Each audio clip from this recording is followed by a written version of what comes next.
We're sold a lot of dreams about money and income in our 20s, especially as women. Things that are not all that helpful if you want access to a life of certain opportunities and experiences, financial freedom. A lot of these narratives are actually extremely harmful.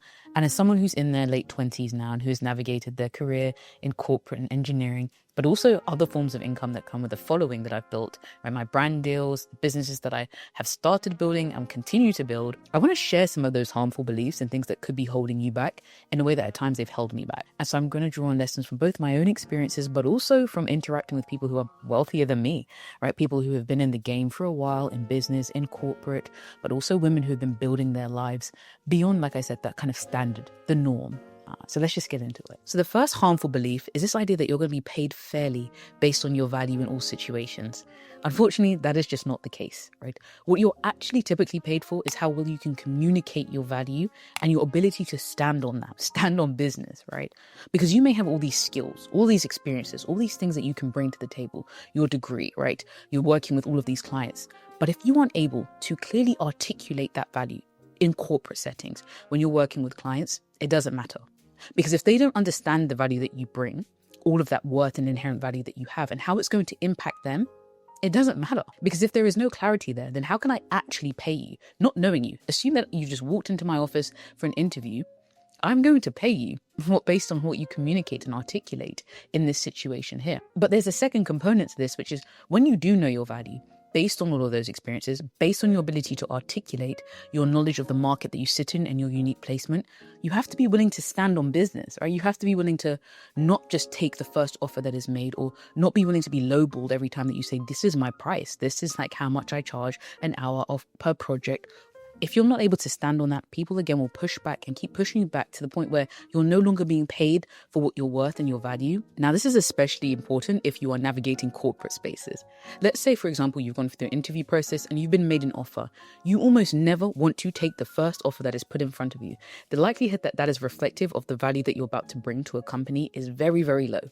It's very low because often companies are going to, one, bake in the fact that they expect you to negotiate, they expect you to push back, but two, they're trying to maximize for profits. So if they offer you 50K, but in reality, you could have got 70K for that job based on the market, your experiences, but you take that 50K, they're not going to say to you, you should have pushed back. They're going to be like, deal, sign on the dotted line effectively. It's down to you to understand the market you sit in, your value, articulate that, and again, stand on business. A lot of money is left on the table in your 20s because of this and this fear of like pushing back. Now, the second limiting belief that I want to tackle is this idea that just pursue your passions and the money will come. Now, I'm the multi-passionate babe. I have a whole channel that is built on the fact that I think that you should lean into your multiple passions, find synergy between them, execute some of them to a really high level, right? But there is a way that you have to navigate, I think, your 20s and finances for optimizing for outcomes. That might not mean that you start off with your dream job. I'll give you an example just to sit this in context. I did not dream of being an engineer my whole life. I didn't go through my childhood thinking, I'm going to work in tech as an engineer. This is my passion and this is what I'll do for the rest of my life. Right? I kind of navigated uni and doing the things that I wanted to do. And when it came time to make a decision about the career that I was going to go into in my 20s, I had to make decisions based on a number of factors. Having a job that I was interested in was still important, right? So I identified that I liked, structure, I liked systems. I liked coding, this idea that I could put an input and get an output. I liked elements of engineering and the tech space that meant this could work. But I also liked the fact that the market was primed for people going into this space. There was a lot of jobs at the time, right? There were also a lot of jobs that were paying the money that I needed to live the life that I wanted, to be able to invest back into my passions and into business opportunities and ventures, in getting the equipment for things like my YouTube channel. Being able to go to Florence and paint for a week and take an art class there, funded by this particular career. But if I hadn't been thinking about those things, I might have just said, well, my dream is to be a YouTuber, so I'm going to start off in my 20s doing that, instead of optimizing for multiple outcomes or, thinking about what my financial goals were and if it made sense to just do that. Now, please don't get this twisted with me saying that you have to live a miserable life doing jobs that you hate forever or that it is money or passion. That's not necessarily what I'm saying, but you have to make calculated decisions in your 20s and beyond about what is going to give me the income that I need, the flexibility and freedom that I also want, because for me, I love the fact that in tech, I could do remote work. I have worked from Costa Rica, from Florence. I worked from around the world because of this job, right? At the same time as being able to build up my passions, my skills, my other business ventures funded by this career that I actually like as well. So just think about that. I think in your 20s, when you're thinking about money, thinking about income, you're thinking about building, is what makes sense in the big picture. Even if it means right now, I'm not doing the thing that I'm most passionate about ever. The next limiting belief is this idea that you can achieve financial freedom and stability quickly without leverage. Now, let me explain what I actually mean by this. So leverage is anything for a given input, I get disproportionate outputs, right? So I might put one thing in, but because of this leverage, I get a lot out. Right. And there are different forms of leverage, and Naval speaks about this, the investor, in a lot of his tweets and in the book. Capital is one example of leverage, right? Because I can use it, for example, to buy equipment, to have access to things that mean I give an input, but I get lots out. Labor is another one, right? Because with all these people, I have leverage, I can have some inputs, these people work on it, right? Or do whatever they do, and I get lots more output. But most of us don't have access to those two, right? Some of us have access to capital. Most of us probably don't have access to a lot of labor. But things that we do have access to potentially are code, and now generative AI, but also content. And let's talk a little bit more about this when it comes to income and why you might want to think about this a little bit more. Let's just take the example for content for a moment. This is the idea that I can make a piece of content or a series of content, whether it's on LinkedIn, YouTube, whatever the case is. And suddenly, for that one video, that one post I make, I could have access to hundreds of thousands, if not millions of people. And a lot of that time, the right type of people who can open the doors that I need in terms of investment, in terms of interviews, in terms of, business opportunities, consultants, ideal clients. That one piece of content that I make and post onto this platform can give me the leverage to access millions of people. That is incredible leverage. And if you are trying to achieve financial freedom, or you are trying to build something that is within the realms of needing investment, needing capital, needing those sorts of resources, this leverage can be the difference between you achieving your financial goals in a decade versus waiting until you're 80 or 65 or whatever the retirement age is going to be when we inevitably get there. God willing. The long and short of it is leverage is actually key if you want to condense the time taken to get to your financial goals. The next limiting belief is this idea that if you have help along your journey, you're less deserving of your outcomes, or the fact that you should just be doing this solo. Do you know how many successful people got to where they are because they had help from an investor? Or they had a sponsor or mentor who put them in the right rooms, gave them access to the right interview, or they had a co-founder that was supporting them, or they were part of a group, a community of people who were doing the same things and providing feedback, or maybe they had help from their spouse. Do you know the number of successful people who got there on their own? Anyone who we look up to? Zero.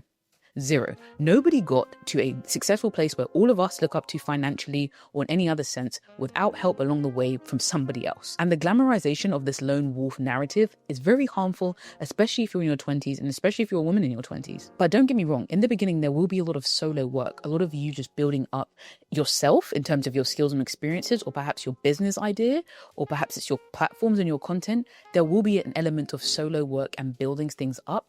But actually getting further, scaling, moving the needle, if you would like, in terms of income and in terms of building wealth, will require people along the way. If you need to get into certain rooms, if you need access to capital, you're going to require people, and there's nothing wrong with that. And I do just want to jump in here to say, if you are an ambitious, multi-passionate woman who actually wants to leverage some of the work that they're doing, make use of content and their personal brand to attract the right opportunities, and you want access to resources and live feedback and community, then you're going to want to take a look at the House of Rancor, which is my group of women who are doing just this. We're actually just wrapping up our 21-day September challenge, and it's been great to see women not only grow on these platforms, but more importantly, get the opportunities that they want, start to flow inbound already, right? People are reaching out to them for workshopping, right? For clients and things of that nature. And it's been great to see in just 3 weeks what's possible. So I will leave more details in the kind of description below if you want to check that out. But let's just get back to the video. The next limiting belief is this idea that your looks don't matter when it comes to building wealth, income, and opportunities.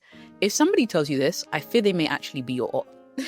They might not actually want to see you do the best. And again, I know we would like to live in this world where it's like, it doesn't matter how you show up and, everyone should just get... This isn't the world we live in. And again, if you're optimizing in your 20s and beyond for opportunities and outcomes, then you want to play into as many strengths as you can. Right? And your appearance and how you carry yourself is one of those. We make decisions based on visual data about people, about situations, about danger, about opportunities every single second of the day. That is how we are wired. And so leaning into that when it comes to opportunities that will lead to more wealth, potential income sources, or the right investor is something that I think Why not play into this strength? And to be honest, I think inherently we should want to look our best and feel our best for ourselves, but there's a knock-on effect when it comes to finances. But there's things about like how you dress, how you carry yourself, your hair, if you like to do makeup, your makeup, right? These things that just tell a story about how you see yourself and therefore who you expect to be interacting with, what doors you expect to be able to go through. Ultimately, you probably know from your own experiences how you're received when you're wearing certain things or carrying yourself in a certain way. You know the type of people that are approaching you or that you can approach because of that. And so just leaning to that in a way that's still making you feel comfortable. I'm not saying pretend to be somebody else. One thing I have done that's been really powerful is actually finding what looks good on me and then buying multiple of the same things. So I've worked out the silhouette that I am typically most comfortable in, especially in corporate settings, right? That I feel sophisticated, but I feel good. Like I feel, ooh, cutesy. And I've just bought multiple ones. Two of my favorite brands for this are Odd Muse and Manière de Voir. For my silhouette, perfect. Find what works for you. Don't be afraid to form like a capsule wardrobe or like almost a uniform and go with it. So the next limiting belief and narrative around money in your 20s is this idea that you should be striving for passive income. Now, don't get me wrong, passive income is lovely. Passively making money sounds brilliant to all of us. But in your 20s, when you have energy and time, again, God willing, this is when you should be actively investing in yourself, your experiences, your career, your business, those things that actually allow you to then tap into passive income later. Because passive income, much to what a lot of people are missing out, requires upfront investment. It requires money and time often. So if you haven't done any active work to get those sorts of things, get that money or the experiences so that you can invest in like a property or in whatever passive income stream you want, how's it going to work? If all you are thinking about is get to passive income at 21, that's going to be very challenging when you don't have maybe the capital to invest in those things, or you haven't invested the time, like I said, in say a YouTube channel. People talk about the fact that a single YouTube video can be passively making you income for years, actually. And that's true. But it also requires an upfront investment, right, of time, of potential money into some equipment. There is work that goes upfront actively into that. And so it isn't just the fact of either or, right? The fact that you can only do active or only do passive, but that's not what you should be leading with, especially in your 20s. You should be setting yourself up so that you can maximize those maybe passive income streams as well as active ones that you enjoy. The next limiting thing about money that's probably going to be holding you back, and I know it's done this to me many a times, is this idea that charging for your time, your experiences, basically your efforts makes you evil or not as righteous. This is an incredibly limiting belief. And I found that people from certain backgrounds, like say working class backgrounds or so forth, really, really struggle with this. At some point, we internalize this idea that if we charge for our experiences, our expertise, our time, and expect that money back from someone, especially if it's like on a customer to customer basis, like business to customer, that makes us evil. Now, when I really thought about this, would I go into a store and say, I want that bag for free? I wouldn't, because I would respect the fact that actually somebody had to put work in, to actually make that bag. Somebody had to drive the bag from the warehouse to the shop. Somebody had to invest in the factory. There was a lot of people who made an investment of time, money, expertise, and experience in getting that bag to where it was. So I would never walk into the shop and say, I want this for free. I would not go to a dermatologist who spent 7 years in university, right, studying, then another maybe 5 years specializing in being a dermatologist, right, from being a general doctor to a dermatologist. Everything they invested in time and money and effort and sacrifice and say, I want this procedure for free, or I want this facial for free, this, whatever it is. I wouldn't do that. But yet somehow when it comes to us, we don't seem to be able to accept that. What about your value? What about your time? What about your energy? Why wouldn't you deserve to be paid for that exchange? And this can be something that's really hard to get over, but it means that you often are undervaluing yourself and you're not really being paid for the investments that you put in to get into where you are. Whatever industry it is, like I said, whether you work in corporate or whether you work for your own business or whether you're a consultant, whatever the case is. And that doesn't mean that there aren't times in this life, in this world, where you give freely without expectation, right?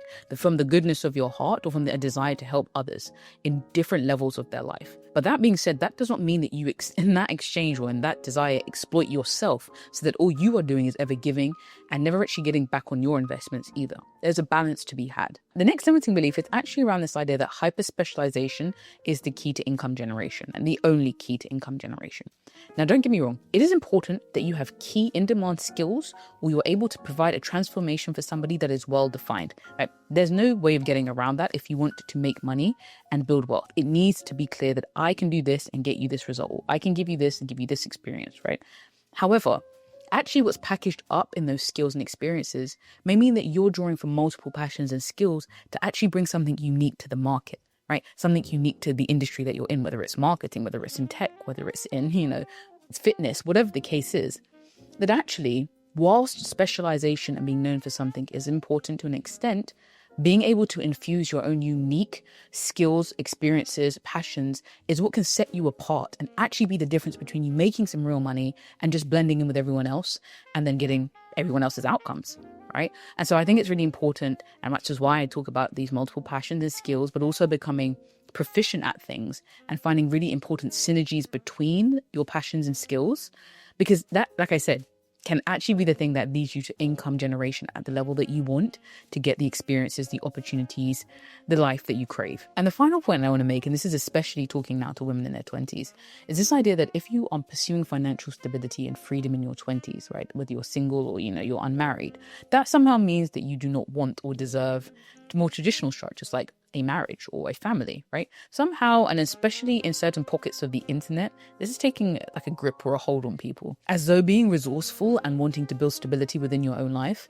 means that you don't have the qualities or the desire to build those things, right? Somehow you're not also loving and kind and maybe even maternal if you desire to have children because you want and are pursuing financial stability. In my eyes, it just means you're just a smart, resourceful person navigating the world that you're in and building out options for your life and potentially your future family's life, depending on how that setup is going to be for you. But don't get me wrong, life is a series of trade-offs. And so if you know that you do want marriage and you do want a family, that's something that you still should be thinking about, I think, in your 20s, right? And, thinking about how that dynamic and setup will look if you do decide to have children and things of that nature.